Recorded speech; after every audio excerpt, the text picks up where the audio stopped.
Hello everyone and good morning my dear students. I am Nandini ma'am and today I am discussing subject is microbiology, pharmaceutical microbiology और हम पढ़ रहे हैं अपनी last unit spoilage के बारे में और जिसका नेक्स्ट पार्ट हम कवर कर चुके हैं microbial contamination part 1 already first video में। आई होप आपने देखा होगा और रिमेनिंग का जो पार्ट बचा है अब हम उसको अपने सेकेंड पार्ट में कवर करने की कोशिश करते हैं। तो let get started microbial contamination part 2। हम देखते हैं माइक्रोबियल कंटामिनेशन क्या है। ऑलरेडी हम पहले भी पढ़ चुके हैं और अब हम देखते हैं डिटेल में कि माइक्रोबियल कंटामिनेशन हम किसे कहते हैं, क्या होती है माइक्रोबियल कंटामिनेशन और एक प्रॉपर डेफिनीशन क्या होती है माइक्रोबियल कंटामिनेशन की। तो microbiological contamination refer to the non intended और accidental introduction of infectious material like bacteria, yeast, mould, fungus, virus, prions, protozoa, there are the toxins by it the product. तो microbiological contamination हमारे non intended या फिर accidental introduction of the infectious material. समझ रहे हैं आपकी जो भी हमारा माइक्रोबायोलॉजिकल कंटामिनेशन क्या होता है या फिर माइक्रोबियल कंटामिनेशन उसे कहते हैं कि जो भी हमारे माइक्रोब्स के कारण इंसिडेंटली या एक्सीडेंटली किसी भी चीज़ में अटैच हों और अपना इन्फेक्शन दे दें, अपना मेटाबोलाइट्स रिलीज कर दें, अपनी रिएक्शन परफॉर्म करने लगे और जो हमारा प्रोडक्ट है वो धीरे धीरे टॉक्सिक होने लगे या जो हमारे माइक्रोब्स थे उन्होंने अपने टॉक्सिन्स रिलीज कर दिए जिसके कारण जो हमारा प्रोडक्ट था वो कंटामिनेट हो गया, मतलब उसमें स्पॉयलेज होने लगा, वो डैमेज होने लगा, अपना उसने प्रॉपरली जो एक नेचर था उसे चेंज कर दिया। तो इस रीज़न को हम बोल देते हैं माइक्रोबायोलॉजिकल कंटामिनेशन। वो किसी भी फूड आइटम में हो सकता है। फॉर एग्जांपल की हम बात करें सिंपल सा एक मिल्क को हमने देखा। अब मिल्क क्या था, पहले प्रॉपरली एकदम नीट एंड क्लीन था, साफ़ सुथरे तरीके से था, किसी भी तरीके का माइक्रोब्स बाहर से आया उसने मिल्क पे अटैक किया, अटैच हुआ और उसने अपने मेटाबोलाइज कुछ टॉक्सिन्स हमारे मिल्क में रिलीज़ कर दिया। तो क्या है, धीरे धीरे बाद एक टाइम बाद उसमें एक केमिकल रिएक्शन होने लगी, उसने अपने टॉक्सिन्स रिलीज़ किए, अपने मेटाबोलाइट्स रिलीज़ किए, उसकी ग्रोथ हुई जिसके कारण मिल्क जो था हमारा अपने नेचर से चेंज होके स्पॉइल होने लगा। तो उसमें बैड ओडर आने लगी, अनप्लीजेंट स्मेल आने लगी और जो उसका प्रॉपरली नेचर था वो पहले जैसा नहीं रहा और वो अब ख़राब हो गया। तो ये हमारा हो गया माइक्रोबायोलॉजिकल कंटामिनेशन की किसी भी चीज़ में हमारा जो है वो प्रदूषित हो जाना एक तरीके से। रीज़न क्या होते हैं किसी भी चीज़ को कंटामिनेट होने की? Pharmaceutical product contain the wide range of the excipient in a addition of the API in a order to make the formulation easy, manufacture, stable, effective and convenient to the patient. अब you know very well about a student कि जब भी हम कोई भी pharmaceutical formulation बनाते हैं, चाहे वो टैबलेट हो, सिरप हो, कोई भी फार्मूलेशन बनाते हैं, किसी भी डोजेस फॉर्म को बनाते हैं, तो उस फार्मास्यूटिकल प्रोडक्ट को बनाने के लिए जो वाइड वैरायटी रेंज में हमें एक्सपिएंट यूज़ किए जाते हैं कि अगर एक हमें सिंपल सी टैबलेट भी बनानी है तो उसके एक्टिव इंग्रेडिएंट के साथ साथ उसमें बाइंडर्स भी होते हैं, उसमें ओपिफायर एजेंट भी मिले होते हैं, उसमें कुछ टैबलेट्स में स्वीटनर्स भी मिलाए जाते हैं, कुछ बाइंडिंग एजेंट भी होते हैं। तो ये सबसे मिलकर के हमारी एक टैबलेट बनती है। उसी तरीके से अलग अलग फार्मास्यूटिकल प्रोडक्ट्स के प्रोडक्शन के लिए, फॉर्मुलेशन के लिए अलग अलग एक्सपिएंट्स यूज़ किए जाते हैं जो कि पर्टिकुलर हमारे फार्मास्यूटिकल प्रोडक्ट की मैन्युफैक्चरिंग के लिए रिस्पॉन्सिबल है, उसे स्टेबल रखने के लिए, उसकी इफ़ेक्टिवनेस को बनाए रखने के लिए या बढ़ाने के लिए या फिर पेशेंट के लिए वो कन्वीनियंट है। इन सभी चीज़ों को ध्यान में रख के कई सारे ऐसे एक्सपिएंट हैं जो हम अपने फार्मास्यूटिकल प्रोडक्ट को बनाते समय यूज़ करते हैं। Product in a pharmaceutical industry must be meet high microbiological species. They are not sterile. They should have to the more and minimal microbial population of the time of the product release and afterwards. क्या होता है कि जब भी हम किसी भी product को अपनी फार्मास्यूटिकल इंडस्ट्री में बना रहे हैं तो various type of the microbiological जो स्पीशीज़ होती हैं उसे हमें प्रेजेंट होती ऑलरेडी और उस प्रोडक्ट को हमें प्रॉपरली तरीके से स्टेरलाइज कर दिया जाता है। मतलब बनाने के पहले उसकी एकदम जैसे रॉ मटेरियल यूज़ कर रहे हैं तो उससे जो भी प्रोसेस के ज़रिए हमें नीट एंड क्लीन करना होता है, इसके बाद जो भी हम ग्लासवेयर इंस्ट्रूमेंट यूज़ कर रहे हैं है उन्हें नीट एंड क्लीन करने के बाद प्रोडक्ट और इंस्ट्रूमेंट को ग्लासवेयर्स को प्रॉपरली स्टरलाइज करना होता है। और कहीं भी अगर हमसे थोड़ी बहुत चूक हो जाती है या इन केस हम किसी भी चीज़ में अ, थोड़ी बहुत लापरवाही कर जाते हैं तो वो आगे जा कर के कहीं ना कहीं हमारे कंटेमिनेशन का एक रीज़न बन जाता है, जिसके कारण हमारा माइक्रोबियल कंटेमिनेशन जो है वो हो सकता है। Occasionally some of the product batch with unacceptable contamination level और the type of microorganism escape the QC या नेट। Occasionally some of the product या फिर बैच में हो जाता है अनएक्सेप्टेबल कंटेमिनेशन हो जाता है, या फिर लेवल या टाइप ऑफ द ऑर्गेनिज्म पे भी, माइक्रो ऑर्गेनिज्म पे भी डिपेंड करता है कि ड्यूरिंग टू प्रोसेस या ड्यूरिंग टू मैन्युफैक्चरिंग या इक्विपमेंट या फिर किसी भी जरिए से हमारा ओकेजनली ऐसा क्या कारण हुआ जो कि हमारा रीज़न बन गया कंटेमिनेट होने का कोई भी प्रोडक्ट जब हम मैन्युफैक्चर कर रहे थे। कॉन्सिक्वेंस की बात अगर हम बात करें तो product spoil is rending unstable for the use. अब जो भी प्रोडक्ट हमारा स्पॉइल हो गया है, कंटेमिनेशन हुआ था, ऑब्वियस सी बात है क्योंकि तभी प्रोडक्ट स्पॉइल हुआ है और वो अब हमारा अनस्टेबल है, अनसूटेबल है, मतलब कि हम उसे फर्दर अपनी फॉर्मुलेशन में या चीज़ों की मैन्युफैक्चरिंग के लिए अब हम उसे यूज़ नहीं कर सकते हैं।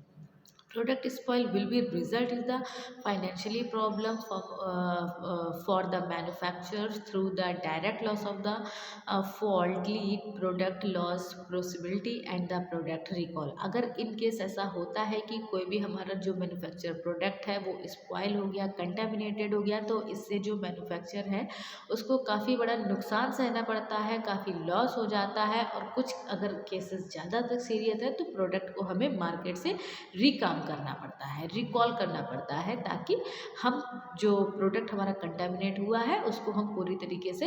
कंटेमिनेशन को दूर कर सकें, या फिर कंटेमिनेटेड प्रोडक्ट को हम अपने मार्केट में नहीं दे सकते हैं और हम अपनी जनता को इस तरीके से ऐसी चीज़ें नहीं प्रोवाइड करा सकते हैं। Potential health hazards patient perhaps resulting outbreak and medicament releasing the infection। अब हम बात करें कि एग्जाम्पल क्या होते हैं कंटेमिनेशन के। Most commonly Pseudomonas S P P has been resulted in a spread of the nosocomial infection in a compromise patient. की जो हमारा मोस्ट कॉमनली स्यूडोमोनास बैक्टीरिया का इन्फेक्शन है वो हमारा नॉसकॉमिनल इन्फेक्शन कॉज करने के लिए रिस्पॉन्सिबल है। ये भी एक तरीके से हमारा माइक्रोबायोलॉजिकल कंटेमिनेशन का ही एक रीज़न है। Less common contamination the salmonella and the product contaminated with the toxic microbiological metabolite. जो हमारा साल्मोनेला,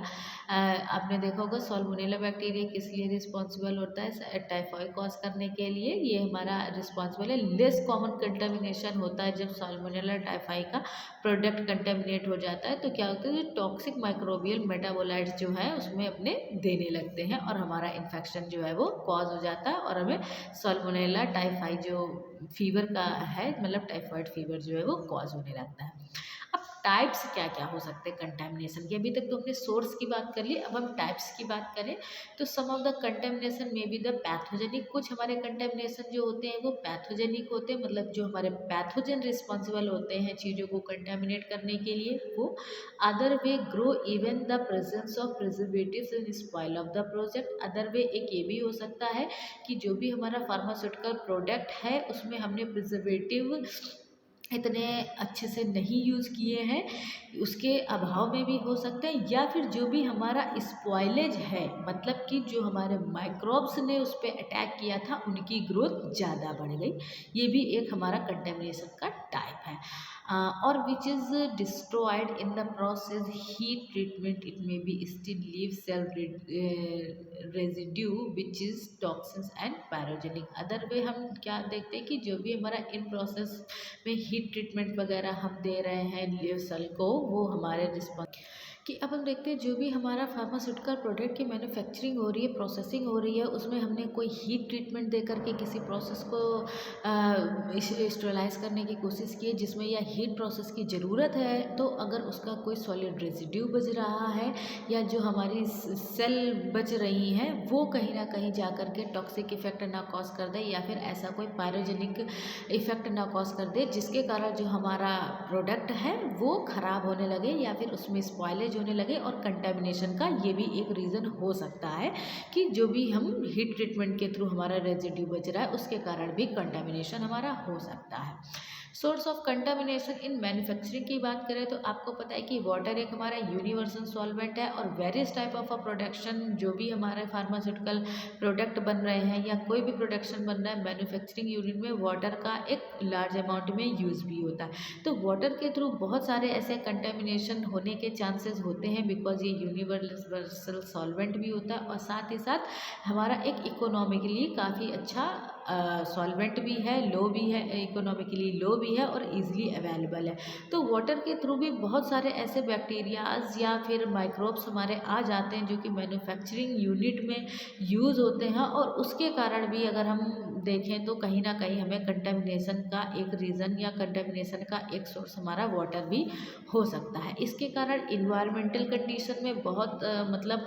एक इन्वायरमेंट की बात करें, कोई इन्वायरमेंट में जो भी हम रह रहे हैं सभी लोग, तो कहीं ना कहीं जो इन्वायरमेंटल कंडीशन में प्रेजेंट हमारे माइक्रोब्स हैं ये भी हमारे कंटेमिनेशन को बढ़ाने के लिए या कंटेमिनेशन का एक रीज़न हो सकते हैं क्योंकि इन्वायरमेंटल एयर प्रेजेंट है और इस एयर में हज़ार तरीके के बैक्टीरिया वायरस माइक्रोब्स प्रेजेंट होते हैं और जब हमारा प्रोडक्ट इनके टच में संपर्क में आता है तो उसको कंटेमिनेशन होने का कोई ना कोई रीज़न मिल ही जाता है। तो इन्वायरमेंटल फैक्टर भी हमारे किसी भी चीज़ में कंटेमिनेशन करने के लिए अपना इम्पॉर्टेंट रोल जो है वो प्ले करते हैं। इसके अलावा पैकेजिंग या हैंडलिंग, कोई भी मैन्युफैक्चरिंग अगर की गई उस प्रोडक्ट को किस तरीके से हम पैकेजिंग कर रहे हैं, किस तरीके से हैंडलिंग कर रहे हैं, किस तरीके का ट्रांसपोर्टेशन कर रहे हैं, तो ये सब सारी बातें भी डिपेंड करती हैं कि हमारे कंटेमिनेशन के लिए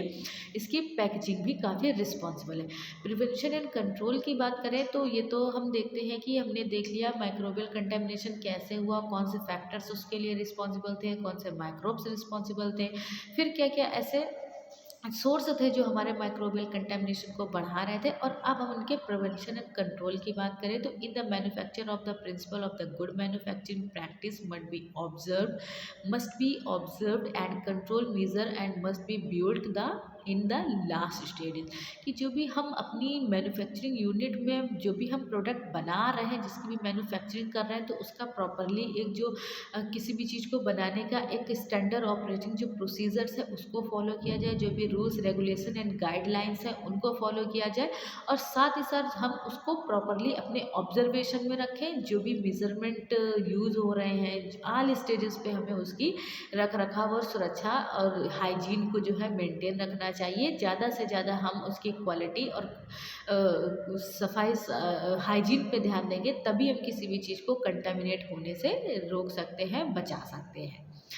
The manufacture of the liquid or the semi-solid preparation of either the oral or optical, it is required to clean environment both of the production and filling of the stages। जब भी हम अपना कोई liquid, semi liquid या semi solid product ऐसा कुछ भी बना रहे हैं तो हमें ध्यान रखना चाहिए, चाहे वो ओरल प्रिपरेशन हो या टॉपिकल प्रिपरेशन हो, उसके लिए हमारा एक नीट एंड क्लीन इन्वायरमेंट जो है वो रिक्वायर्ड होता है।